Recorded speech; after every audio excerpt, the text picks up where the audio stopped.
नमस्कार, मैं हूं निशा और आप देख रहे हैं पंजाब केसरी टीवी। बिहार विधानसभा चुनाव पर पंजाब केसरी की खास कवरेज चल रही है। इस कवरेज में मैं आपको एक लोकसभा सीट के तहत आने वाले सभी विधानसभा सीटों के समीकरण के बारे में विस्तार से जानकारी देती हूं। इसी सिलसिले में आज गोपालगंज लोकसभा सीट के तहत आने वाले 6 विधानसभा क्षेत्र पर मैं विस्तार से चर्चा करूंगी। गोपालगंज लोकसभा सीट में 6 विधानसभा सीटें शामिल हैं। बैकुंठपुर, गोपालगंज, बरौली, कुचायकोट, हथुआ और बोरे। आइए अब आपको बारी बारी इन 6 विधानसभा सीटों के बारे में मैं विस्तार से एक रिपोर्ट दिखाती हूं। आइए सबसे पहले बैकुंठपुर विधानसभा सीट के बारे में विस्तार से ये रिपोर्ट देखिए। गोपालगंज सीट का राजनीतिक रूप से बहुत ज्यादा महत्व रहा है। आरजेडी सुप्रीमो लालू यादव का इस इलाके पर अच्छा खासा असर रहा है। आइए गोपालगंज लोकसभा सीट पर डालते हैं एक नजर। गोपालगंज विधानसभा सीट गोपालगंज लोकसभा के तहत आता है। 1951 में ही गोपालगंज सीट अस्तित्व में आ गया था। 1951 और 1957 में सीट पर हुए चुनाव में कांग्रेसी कैंडिडेट कमला राय ने जीत हासिल की थी। 1962 में यहां से कांग्रेस की टिकट पर अब्दुल गफूर ने जनता का समर्थन जीत लिया था। 1967 में गोपालगंज से संयुक्त सोशलिस्ट पार्टी के कैंडिडेट एच सिन्हा ने सभी विरोधियों को मात देने में कामयाबी हासिल की थी।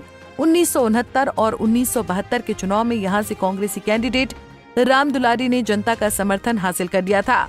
1977 में गोपालगंज सीट से जनता पार्टी की टिकट पर राधिका देवी ने विरोधियों को मात दे दी थी। वहीं 1980 के विधानसभा चुनाव में निर्दलीय कैंडिडेट काली प्रसाद पांडे ने गोपालगंज में जीत हासिल की थी। 1985 के चुनाव में गोपालगंज सीट से निर्दलीय कैंडिडेट सुरेंद्र सिंह ने जीत हासिल की थी। 1990 में भी सुरेंद्र सिंह ने जनता दल की टिकट पर गोपालगंज से जीत का सिलसिला बरकरार रखा था। वहीं 1995 में यहां से जनता दल के कैंडिडेट राम अवतार ने विरोधियों को मात दे दी थी। 2000 के चुनाव में गोपालगंज से अनिरुद्ध यादव उर्फ साधु यादव ने आरजेडी के कैंडिडेट के तौर पर जीत हासिल की थी। वहीं 2005, 2010, 2015 और 2020 में बीजेपी कैंडिडेट सुभाष सिंह ने गोपालगंज में जीत का सिलसिला कायम रखा है। लेकिन सुभाष सिंह के निधन के बाद 2022 में इस सीट पर उपचुनाव हुआ था। इस उपचुनाव में दिवंगत सुभाष सिंह की पत्नी कुसुम देवी ने बीजेपी कैंडिडेट के तौर पर जीत हासिल की थी। कुसुम देवी ने आरजेडी उम्मीदवार मोहन प्रसाद गुप्ता को 2183 वोट के अंतर से हरा दिया था।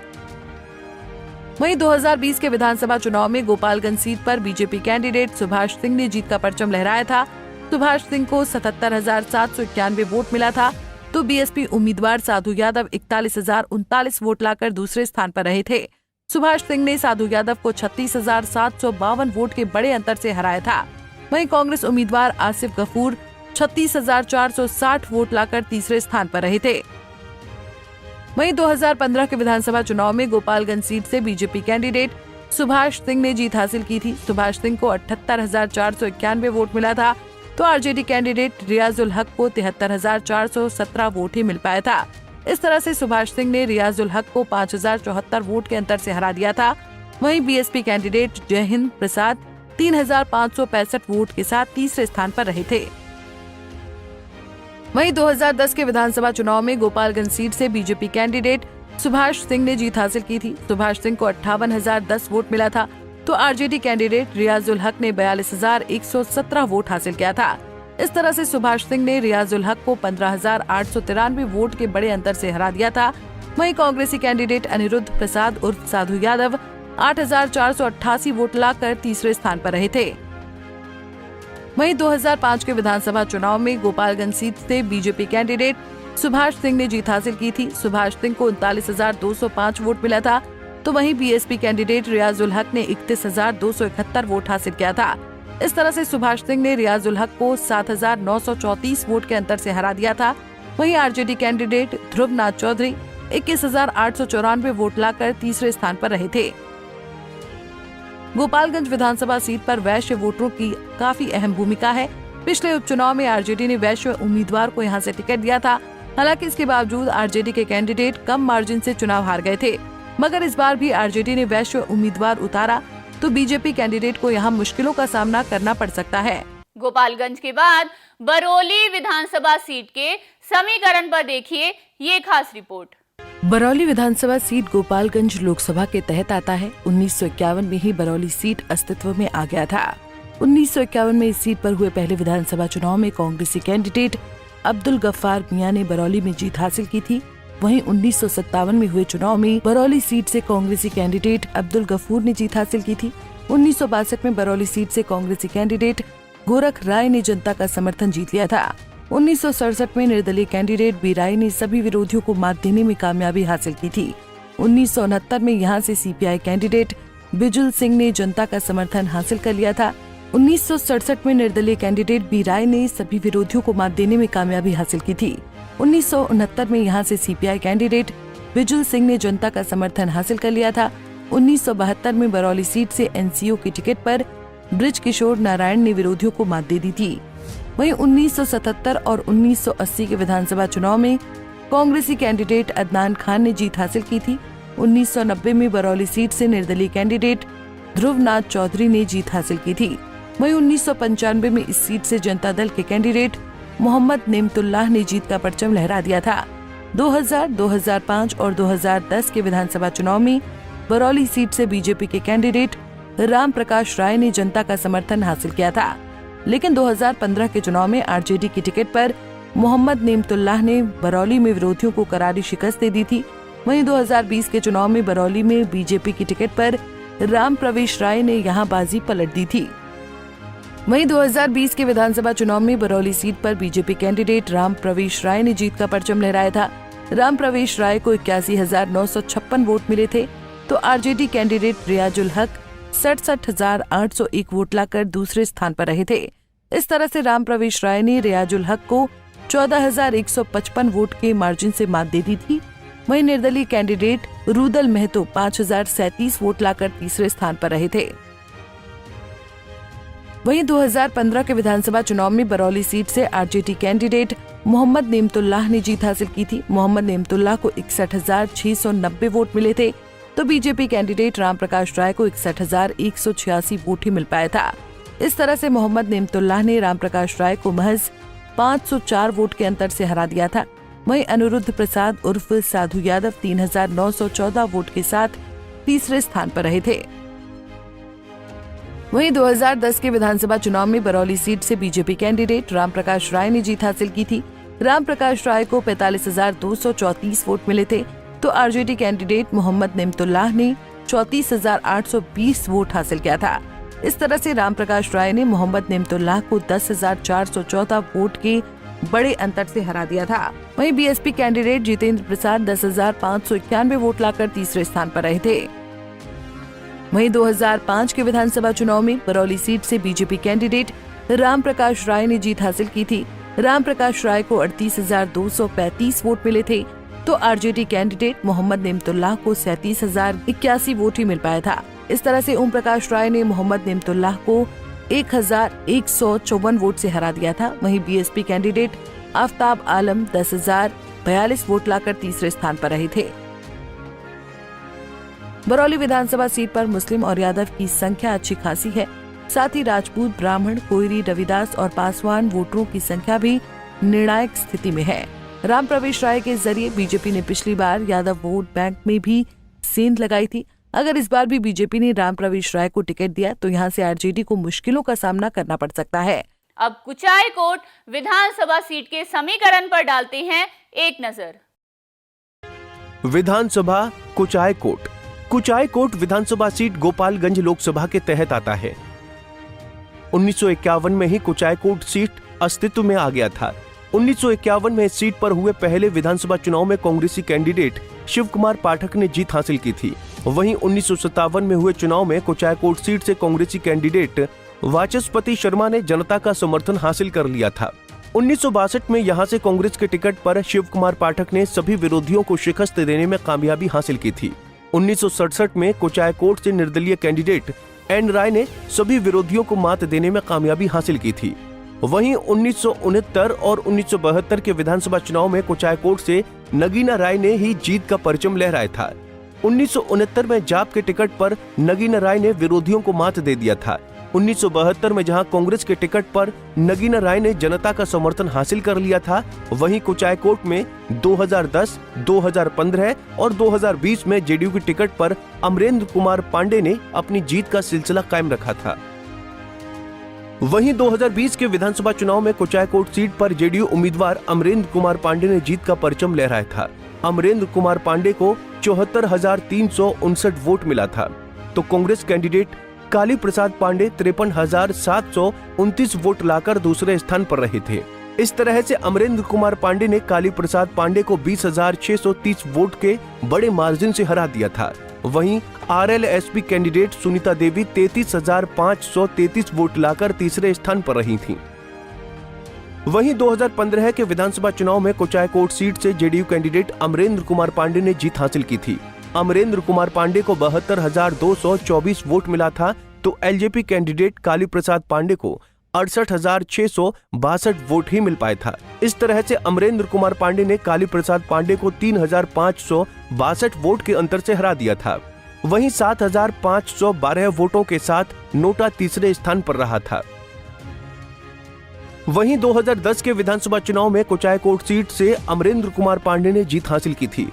अमरेंद्र कुमार पांडे को 51,815 वोट मिला था, तो RJD candidate Aditya Narayan Pandey 32,297 vote लाकर दूसरे स्थान पर रहे थे। इस तरह से अमरेंद्र कुमार पांडे ने आदित्य नारायण पांडे को 19,518 वोट के अंतर से हरा दिया था। वहीं निर्दलीय कैंडिडेट उमेश प्रधान 15,615 वोट लेकर तीसरे स्थान पर रहे थे। कुचायकोट सीट पर यादव, ब्राह्मण और मुस्लिम वोटर निर्णायक स्थिति में हैं। इन तीनों समूहों की आबादी कुल मिलाकर 35% है। इसके अलावा यहाँ कोयरी वोटर भी अच्छी संख्या में हैं। 2020 के चुनाव में आरएलएसपी की कैंडिडेट सुनीता देवी ने 33,000 से ज्यादा वोट हासिल किया था। इस बार उपेंद्र कुशवाहा भी एनडीए के साथ हैं, इसलिए 2025 के चुनाव में कुचायकोट सीट पर जेडीयू उम्मीदवार का पलड़ा बहुत भारी नजर आ रहा है। अब हथुआ विधानसभा सीट के हर पहलू पर देखिए ये खास रिपोर्ट। विधानसभा हथुआ विधानसभा सीट गोपालगंज लोकसभा के तहत आती है। 2008 में परिसीमन के बाद हथुआ विधानसभा सीट अस्तित्व में आई थी। इससे पहले ये क्षेत्र मीरगंज विधानसभा क्षेत्र के अंतर्गत आता था। 2010 में यहाँ हुए विधानसभा चुनाव में जेडीयू की टिकट पर रामसेवक सिंह ने जीत का परचम लहराया था। 2015 में एक बार फिर जेडीयू कैंडिडेट रामसेवक सिंह ने हथुआ में जीत हासिल की थी, लेकिन 2020 के चुनाव में हथुआ सीट पर आरजेडी कैंडिडेट राजेश कुमार सिंह ने बाजी पलट दी थी।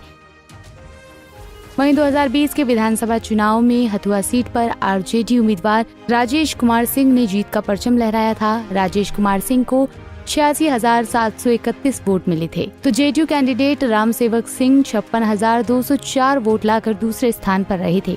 इस तरह से राजेश कुमार सिंह ने रामसेवक सिंह को 30,527 वोट के बड़े भारी मार्जिन से हराया था।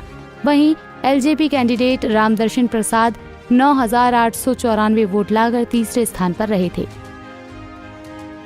वहीं 2015 के विधानसभा चुनाव में हथुआ सीट से जेडीयू कैंडिडेट रामसेवक सिंह ने जीत हासिल की थी। रामसेवक सिंह को 57,917 वोट मिले थे, तो हम कैंडिडेट महाचंद्र प्रसाद सिंह को 34,933 वोट ही मिल पाए थे। इस तरह से रामसेवक सिंह ने महाचंद्र प्रसाद सिंह को 22,984 वोट के अंतर से हरा दिया था। वहीं निर्दलीय कैंडिडेट राजेश कुमार सिंह 32,959 वोट के साथ तीसरे स्थान पर थे। वहीं 2010 के विधानसभा चुनाव में हथुआ सीट से जेडीयू कैंडिडेट रामसेवक सिंह ने जीत हासिल की थी। रामसेवक सिंह को 50,708 वोट मिले थे, तो आरजेडी कैंडिडेट राजेश कुमार सिंह ने चुनाव में 27,861 वोट हासिल किए थे। इस तरह से रामसेवक सिंह ने राजेश कुमार सिंह को 22,847 वोट के बड़े अंतर से हराया था। वहीं कांग्रेसी कैंडिडेट बाबुद्दीन खान 7,929 वोट लाकर तीसरे स्थान पर रहे थे। हथुआ विधानसभा सीट के नतीजों को तय करने में मुस्लिम, यादव और ब्राह्मण वोटरों की अहम भूमिका है। इसके अलावा यहाँ राजपूत वोटर भी अच्छी खासी संख्या में हैं। वैसे इस सीट पर आरजेडी और जेडीयू में कड़ा मुकाबला देखने को मिलेगा। हथुआ के बाद भोरे विधानसभा सीट पर डालते हैं एक नजर। विधानसभा भोरे विधानसभा सीट गोपालगंज लोकसभा के तहत आता है। 1957 में इस सीट पर हुए पहले विधानसभा चुनाव में प्रजा सोशलिस्ट पार्टी के कैंडिडेट रामबली पांडे ने जीत हासिल की थी। 1957 में हुए चुनाव में भी गोपाल सीट से कांग्रेसी कैंडिडेट कमला राय ने अपनी जीत बरकरार रखी थी। 1962, 1967, 1969 और 1972 में यहां से कांग्रेस की टिकट पर राजमंगल मिश्रा ने लगातार 4 बार जनता का समर्थन जीत लिया था। वहीं 1977 में भोरे सीट से जनता पार्टी के कैंडिडेट जमुना राम ने सभी विरोधियों को मात देने में कामयाबी हासिल की थी। वहीं 1980 में भोरे सीट पर कांग्रेसी कैंडिडेट अगलू राम ने जीत हासिल की थी। 1985 में भोरे सीट पर हुए चुनाव में कांग्रेसी कैंडिडेट अनिल कुमार ने जनता का समर्थन हासिल किया था। 1990 और 1995 में भोरे सीट से जनता दल के टिकट पर इंद्रदेव माझी ने विरोधियों को मात दे दिया था। वहीं 2000 के विधानसभा चुनाव में यहां से बीजेपी कैंडिडेट आचार्य विश्वनाथ बैठा ने जीत हासिल की थी। 2005 में भोरे सीट से आरजेडी कैंडिडेट अनिल कुमार ने जीत हासिल की थी। वहीं 2010 में बीजेपी के टिकट पर इंद्रदेव माझी ने एक बार फिर भोरे सीट पर जीत का परचम लहरा दिया था। 2015 में यहां से कांग्रेसी कैंडिडेट अनिल कुमार ने जीत हासिल की थी। वहीं 2020 के विधानसभा चुनाव में यहां जेडीयू कैंडिडेट सुनील कुमार ने बाजी पलट दिया था। अभी सुनील कुमार बिहार के शिक्षा मंत्री हैं, इसीलिए इस बार उनकी प्रतिष्ठा भी दांव पर लगी है। 2020 के विधानसभा चुनाव में भोरे सीट से जेडीयू कैंडिडेट सुनील कुमार ने जीत का परचम लहराया था। सुनील कुमार को 74,067 वोट मिला था, तो CPI-ML उम्मीदवार जितेंद्र पासवान 73,605 वोट लाकर दूसरे स्थान पर रहे थे। इस तरह से सुनील कुमार ने जितेंद्र पासवान को महज 462 वोट के अंतर से हरा दिया था। वहीं 8,010 वोट के साथ नोटा तीसरे नंबर पर रहा था। वहीं 2015 के विधानसभा चुनाव में भोरे सीट से कांग्रेसी कैंडिडेट अनिल कुमार ने जीत हासिल की थी। अनिल कुमार को 74,365 वोट मिला था, तो बीजेपी कैंडिडेट इंद्रदेव माझी को 59,494 वोट ही मिल पाया था। इस तरह से अनिल कुमार ने इंद्रदेव माझी को 14,871 वोट के अंतर से हरा दिया था। वहीं CPI-ML candidate Jitendra Paswan 14,011 vote के साथ तीसरे स्थान पर रहे थे। वहीं 2010 के विधानसभा चुनाव में भोरे सीट से बीजेपी कैंडिडेट इंद्रदेव माझी ने जीत हासिल की थी। इंद्रदेव माझी को 61,401 वोट मिला था, तो आरजेडी कैंडिडेट बच्चन दास ने 17,861 वोट हासिल किया था। इस तरह से इंद्रदेव माझी ने बच्चन दास को 43,570 वोट के बड़े अंतर से हरा दिया था। वहीं कांग्रेसी कैंडिडेट अनिल कुमार 14,798 वोट लेकर तीसरे स्थान पर रहे थे। वहीं 2005 के विधानसभा चुनाव में भोरे सीट से आरजेडी कैंडिडेट अनिल कुमार ने जीत हासिल की थी। अनिल कुमार को 33,081 वोट मिला था, तो बीजेपी कैंडिडेट इंद्रदेव माझी को 27,190 वोट हासिल किया था। इस तरह से अनिल कुमार ने इंद्रदेव माझी को 5,891 वोट से हरा दिया था। वहीं CPI-ML के कैंडिडेट राम नरेश राम 15,382 वोट हासिल कर तीसरे स्थान पर रहे थे। भोरे विधानसभा सीट पर रविदास और कोयरी जाति के मतदाताओं की संख्या 30% से अधिक है।